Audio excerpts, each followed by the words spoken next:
வணக்கம். இன்றைக்கி நம்ம பார்க்க போகிற சமையல் என்னென்னா ஒரு லஞ்ச் மெனு தான் பார்க்க போகிறோம். முள்ளங்கி, முருங்கைக்காய் போட்டு ஒரு சாம்பார், வாழைத்தண்டு பொரியல். ரொம்பவும் ஹெல்த்தியாகவும் இருக்கும். இந்த சாம்பார் ப்ரெஷர் குக்கரில் தான் பண்ணியிருக்கேன். ஸோ ரொம்ப ஈஸியான மெத்தடில் எப்படி பண்ணலாங்கிறத பார்க்கலாம். சாம்பார் பார்த்திங்கன்னா நார்மலாக வைக்கிறத விட இந்த மாதிரி இப்போ ப்ரெஷர் குக்கரில் வைக்கும்போது டேஸ்ட் நல்லா வித்தியாசமாகவும் இருக்கும், நல்லா அட்டகாசமாக இருக்கும். ஒரு தடவை இது மாதிரி ட்ரை பண்ணி பாருங்கள். ஸோ வாங்க எப்படி செய்யலாங்கிறத பார்க்கலாம். சாம்பாருக்கு பருப்பு நான் முன்னாடியே வேக வச்சுட்டேன். இதில் பார்த்திங்கன்னா மஞ்சத்தூள், கொஞ்சமாக வெந்தயம், ஒரு 2 சொட்டு எண்ணெய் விட்டு நல்லா அந்த அளவுக்கு வேக விட்டு எடுத்து வச்சுருக்கேன். நல்லா மலர்ந்துருச்சு. வேக வைக்கிறதுக்கு முன்னாடி ஒரு 1/4 மணி நேரம் ஊற வச்சுட்டு தான் நான் வேக விட்டேன். அப்போ தான் சீக்கிரம் மசிங்கிறதுனால. இப்போ தண்ணி சேர்த்துக்கலாம். இப்போ நம்ம சாம்பார் நீங்கள் எவ்வளோ வைக்க போகிறீங்களோ அதுக்கு தகுந்த மாதிரி தண்ணி சேர்த்துக்கோங்க. இப்போ நான் ஒரு 1/2 லிட்டர் அளவுக்கு தண்ணி சேர்த்துருக்கேன். இந்த தண்ணி கொதிக்கட்டும். இப்போ தண்ணி நல்லா சூடாக ஆரம்பிச்சிருச்சு. இதில் பார்த்திங்கன்னா சின்ன நெல்லிக்காய் சைஸுக்கு புளி எடுத்துருக்கேன். அந்த தண்ணியில் கொஞ்சம் விட்டு ஊற வச்சுக்கலாம்.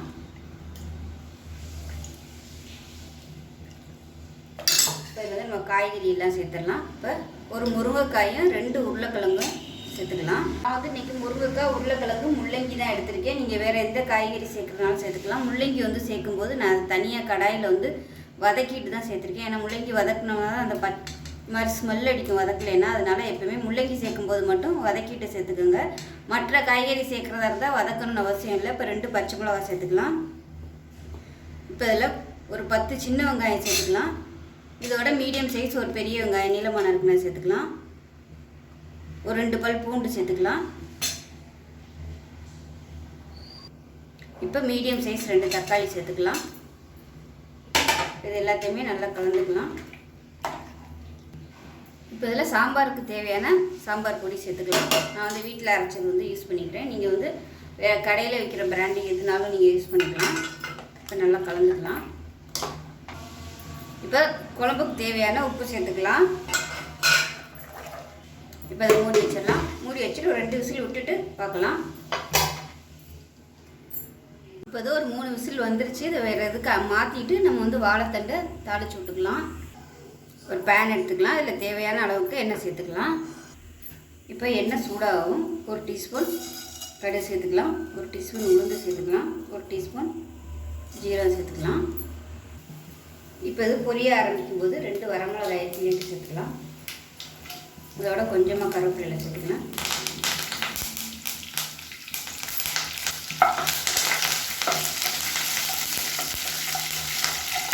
இப்போ இதில் சின்ன வெங்காயம் நறுக்கி வச்சுருக்கேன் பொடியை, அதையும் சேர்த்துக்கலாம். இது கூடவே ஒரு 3 பல் பூண்டு நறுக்கி வச்சுருக்கேன், அதையும் சேர்த்துக்கலாம்.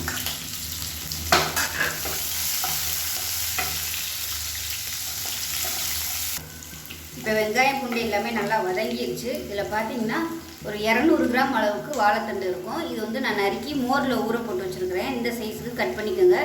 பொரியலுக்கு இந்த மாதிரி கட் பண்ணிங்கன்னா தான் நல்லாயிருக்கும். இது தண்ணியை புழிஞ்சிட்டு சேர்த்துக்கலாம். தண்ணியோட சேர்க்க வேணாம்.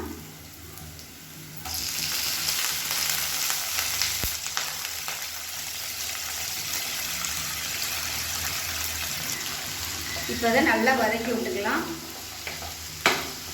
வாழைத்தண்டு பார்த்திங்கன்னா உடம்புக்கு ரொம்ப நல்லது. ஜென்ஸுக்கு மட்டும் இல்லை, லேடிஸ்க்குமே பார்த்திங்கன்னா ரொம்ப நல்லது வாழைத்தண்டு. யூட்ரஸ்க்கு ரொம்பவே வாழைத்தண்டு சாப்பிட்டிங்கன்னா அந்த யூட்ரஸ் பிரச்சனை எல்லாமே சரியாகும். அதாவது கர்ப்பப்பையில் உள்ள கழிவுகளை வெளியேற்றுறதுக்கு வாழைத்தண்டு சாப்பிட்லான்னு சொல்லுவாங்க. சாப்பிட்டோம்னா அந்த போகாமல் இருக்கிற அந்த ப்ளீடிங் இதெல்லாம் போகும் அப்படின்னு சொல்லுவாங்க. அதனால் கர்ப்பப்பை பிரச்சனை இருக்கிறவங்க வாழைத்தண்டு அதிகமாக எடுத்துக்கலாம். நீர்த்தட்டி பிரச்சனை இருக்கிறவங்களாம் தாராளமாக சாப்பிடலாம். அந்த பிரச்சனையே வராது வாழைத்தண்டு அதிகமாக எடுத்துக்கும் போது. ஆனால் கன்சீவாக ஸ்டார்டிங் ஸ்டேஜில் இருக்கிறவங்க வாழைத்தண்டு எடுத்துக்க வேணாம். மற்றபடி எல்லாருமே சாப்பிட்லாம். சில பேர் பார்த்திங்கன்னா பொம்பளை பிள்ளை ரொம்ப ஏஜ் ஆகிருக்கும், ஆனால் ஏஜ் அட்டன் பண்ணலை அப்படின்னு அந்த மாதிரி பிள்ளைகளுக்கெல்லாம் பார்த்திங்கன்னா வாழைத்தண்டு கொடுத்திங்கன்னா சீக்கிரமாகவே ஏஜ் அட்டன் பண்ணிடுவாங்க. ஏன்னா வாரத்தில் ஒரு நாளாவது நம்ம வாழைத்தண்டு எடுத்துக்கிறது நல்லது. நல்லா வதக்கி விட்டாச்சு. தண்ணி ஊற்றலை, அதில் தண்ணி ஊற்றணும். இப்போ இதில் ஒரு 1/2 டேபிள் ஸ்பூன் மிளகாத்தூள் சேர்த்துக்கலாம். 1/4 டேபிள் ஸ்பூன் மஞ்சள் தூள் சேர்த்துக்கலாம். வரமிளகா சேர்த்துருக்கோம். தேங்காய் அரைக்கும் போதும் பச்சை மிளகா நம்ம போட்டு அரைக்க போகிறோம். அதனால் காரம் பார்த்துக்கிட்டு சேர்த்துக்கோங்க. இதுக்கு வந்து தண்ணி ஊற்றி வேக விடணும் அவசியம் இல்லை. இந்த தண்ணியிலே வந்து அது சீக்கிரமாகவே வெந்துடும். வாழைத்தண்டு வாங்கும்போது மட்டும் முத்தலாம் இல்லாமல் நல்லா பிஞ்சாக பார்த்து வாங்கிக்கோங்க. தெரியாதவங்க வாழைத்தண்டு எப்படி வாங்குறதுன்னு தெரியலைன்னா வாழைத்தண்டை எடுத்து நீங்கள் நகத்தை வச்சு அமுக்கி பார்த்தீங்கன்னா உங்களுக்கு அதில் இருந்து அப்படியே தண்ணி ஆட்டம் வரும். அந்த மாதிரி இருந்துச்சுன்னா நல்லா பிஞ்சாக இருக்குன்னு அர்த்தம். அதாவது அமுங்குறதுக்கும் நல்லா டக்குன்னு உள்ளே இறங்கிடும். அந்த மாதிரி இருந்துச்சுன்னா நல்லா பிஞ்சாக இருக்குன்னு அர்த்தம். இப்போ இது வந்து வேகட்டும். உப்பு சேர்த்துக்கலாம். அரை டேபிள் ஸ்பூன் உப்பு சேர்த்துக்கலாம். மீடியமான ஃப்ளேமில் வேகட்டும். மூடி வச்சிடலாம். இப்போ இதுக்கு வந்து தேங்காய் பேஸ்ட் ரெடி பண்ணிக்கலாம். இதில் பார்த்தீங்கன்னா ஒரு 3லேருந்து 4 ஸ்பூன் அளவுக்கு தேங்காய், துருவன தேங்காய் எடுத்துருக்கேன். 2 வெங்காயம், 1 டீஸ்பூன் சீரகம், 1 பச்சை மிளகாய், இதோட கொஞ்சமாக கொத்தமல்லியில் சேர்த்துக்கலாம். ஸோ இந்த மசாலா தான் இதுக்கு வந்து நல்ல ஒரு டேஸ்ட்டு கொடுக்கும். இதை வந்து தண்ணி ஊற்றாமல் குறைன்னு அரைச்சிக்கலாம். இப்போ வாழைத்தண்டு வெந்துகிட்டு இருக்கு. பார்த்தீங்கன்னா வாழைத்தண்டு வெந்துகிட்டு இருக்கு. இந்த ஸ்டேஜில் ஒரு 50 கிராம் அளவுக்கு தோரம்பருப்பு வந்து இந்த மாதிரி வேக விட்டு எடுத்துக்கோங்க. ரொம்பவும் குழையக்கூடாது. இந்த மாதிரி நெத்திரத்தாக இருந்தால் தான் நல்லாயிருக்கும். இப்போ இதை மட்டும் எடுத்து இதோட சேர்த்துக்கலாம். சில பேர் பாசிப்பருப்பு போடுவாங்க. பாசிப்பருப்பு போடுறதுனாலும் நீங்கள் போட்டுக்கலாம். இதையும் சேர்த்து நல்லா மிக்ஸ் பண்ணி விட்டுக்கலாம். அதில் கொஞ்சோண்டு தான் தண்ணி இருக்குது. அந்த தண்ணியோடு அப்படியே நான் சேர்த்துக்க வேஸ்ட் பண்ண வேணாம், வத்திரும். இப்போ கலந்து விட்டுட்டு திருப்பி நம்ம வேக விட்டுக்கலாம். மூடி விட்டுக்கலாம். இப்போ வாழைக்காய் எப்படி இருக்குன்னு பார்க்கலாம். சரி, வாழைத்தண்டு எப்படி இருக்குன்னு பார்க்கலாம். இப்போ பாருங்கள், நல்லா வெந்துருச்சு. இப்போ இந்த சமயத்தில் செக் பண்ணி பார்த்துக்கோங்க. நல்லா சாஃப்டாக இருக்கணும். நறுச்சுன்னு இருந்துச்சுன்னா லைட்டாக தண்ணி தெளித்து வேக விட்டுக்கோங்க. இப்போ நம்ம அரைச்சி வச்சு அந்த தேங்காய் மசாலா சேர்த்துக்கலாம். ஸோ நான் வந்து இன்றைக்கி தேங்காய் கொஞ்சம் அதிகம் தான் சேர்த்தேன். ஃப்ரிட்ஜில் கொஞ்சோண்டு தான் இருந்துச்சு, அதனால் எல்லாத்தையுமே சேர்த்துட்டேன். அது மட்டும் என்னத்தை ஃப்ரிட்ஜில் வைக்கிறதுன்னு இங்கே கொஞ்சம் கம்மியாகவே சேர்த்துக்கோங்க தேங்காய். இதை வந்து நல்லா பரட்டி விட்டுக்கலாம். லைட்டாக ஒரு நிமிஷம் அந்த சூட்டில் பரட்டி விட்டிங்கன்னா போதும்.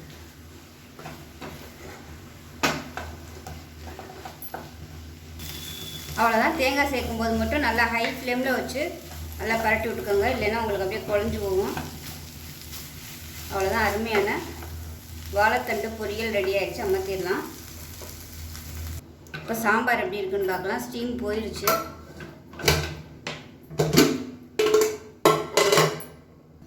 இப்போ அடுப்பை ஆன் பண்ணிக்கோங்க. ஆன் பண்ணிவிட்டு புளி தண்ணி வந்து சேர்த்துக்கலாம். எவ்வளோ தேவையோ அதுக்கு தகுந்த மாதிரி சேர்த்துக்கோங்க. இப்போ புளி சேர்த்துட்டு புளியோட பச்சை வாசனை போக கொதிக்க விட்டுக்கலாம். முள்ளங்கி சாம்பார் வந்து எப்போவுமே கொஞ்சம் தண்ணியாக தான் வரும். நம்ம பொடி போடையில் கொஞ்சம் எப்போயுமே கொஞ்சம் அதிகமாக போட்டுக்கணும், இல்லை பருப்பு அதிகமாக போட்டுக்கணும். ஏன்னா முள்ளங்கியும் தண்ணி விட்டு வரும். அதனால் சாம்பார் வந்து கொஞ்சம் தண்ணியாக தான் இருக்கும். வைக்கையில் நம்ம பார்த்து வச்சுக்கணும். கொதிக்கட்டும். உப்பு கம்மியாக இருக்குது, உப்பு சேர்த்துக்கலாம். இதில் பார்த்தீங்கன்னா முருங்கைக்காலாம் நல்லா வெந்துருச்சு. இந்த மெத்தட் பார்த்தீங்கன்னா பிகினர்ஸை சமைக்கிறவங்களுக்கு இது வந்து இந்த மாதிரி சாம்பார் வைக்கையில் ஈஸியாக இருக்கும். ஏன்னா பொடியெல்லாம் நல்லா கொதிக்க விடணும், இல்லைன்னா பொடி வாடை அடிக்கும். இந்த மெத்தடில் நம்ம ஒரு 3 விசில் வச்சு எடுக்கும்போது காய்கறியுமே நல்லா வெந்துடும். அந்த பொடியோட பச்சை வாசனையுமே போயிடும். ரொம்ப நேரம் கொதிக்க விடணும்னு அவசியம் இல்லை, டக்குன்னு வேலை முடிஞ்சிடும். இப்போ புளி ஊற்றி நல்லா கொதிக்க விட்டாச்சு. இப்போ நம்ம வந்து தாளிப்பு கொடுத்துடலாம். இப்போ தாளிக்கிற பேன் எடுத்துக்கலாம். நான் வந்து இன்றைக்கி நெய்யில் தான் தாளிக்க போகிறேன். எண்ணெயும் கொஞ்சம் விட்டுக்கலாம். எண்ணெய் சூடானதும் கடுகு, உளுந்து, சீரகம், வெந்தயம் சேர்த்துக்கலாம். வெந்தயம் வந்து கொஞ்சமாக சேர்த்துக்கோங்க. இதோட வரமிளகாய் சேர்த்துக்கலாம். கடுகு பொரிய ஆரம்பிக்கவும் கருவேப்பிலை சேர்த்துக்கலாம். இதோட ஒரு கைப்பிடி அளவுக்கு சின்ன வெங்காயம் சேர்த்துக்கலாம்.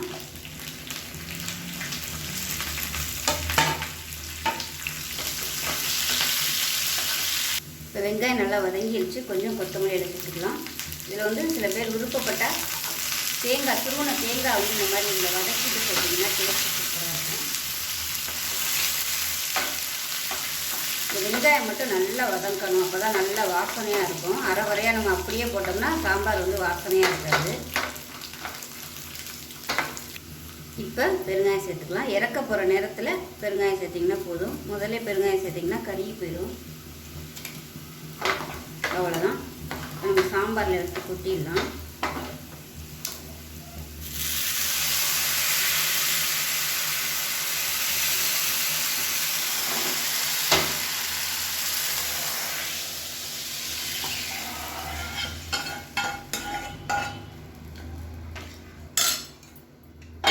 சாம்பார் ரெடி ஆயிடுச்சு.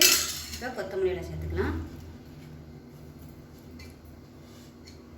கொத்தமல்லியில் சேர்த்துட்டு கலந்துட்டு அப்படியே மூடி விட்டுருங்க. நமக்கு சாம்பார் ரெடி ஆயிடுச்சு. இப்போ பாருங்கள், முருங்கைக்காய் முள்ளங்கி போட்ட சாம்பார் சூப்பராக ரெடி ஆயிடுச்சு. ஒரு சிம்பிளான மெத்தடில் எப்படி நம்ம குயிக்காக ஒரு ப்ரெஷர் குக்கரில் பண்ணலாம் அப்படிங்கிறது வந்து அந்த வீடியோவில் வந்து சொல்லியிருக்கேன். வாழைத்தண்டு பொரியல் ரெடி ஆயிடுச்சு. வாழைத்தண்டு பொரியல் பார்த்திங்கன்னா நான் வந்து பருப்பு வேக வச்ச தண்ணியோடு சேர்த்தனால கொஞ்சம் ஒரு மாதிரி உதிரியாக வரல, கொஞ்சம் ஒரு மாதிரி எல்லாம் ஒன்று சொன்னாப்புல சேர்ந்தாப்புல வந்திருக்கு. நீங்கள் செய்கையில் பருப்பு வேக விட்டு வடிச்சிட்டு சேர்த்திங்கன்னா உங்களுக்கு நல்லா உதிரியாக வந்துடும். அவ்வளோதான். ஸோ ரொம்ப சிம்பிளான இந்த லஞ்ச் மெனு செஞ்சு பாருங்கள். பிடிச்சிருந்துச்சுன்னா லைக் பண்ணுங்கள், கமெண்ட் பண்ணுங்கள், சேனலை சப்ஸ்கிரைப் பண்ணுங்கள், பக்கத்தில் பெல் பட்டனையும் ப்ரெஸ் பண்ணுங்கள். நன்றி.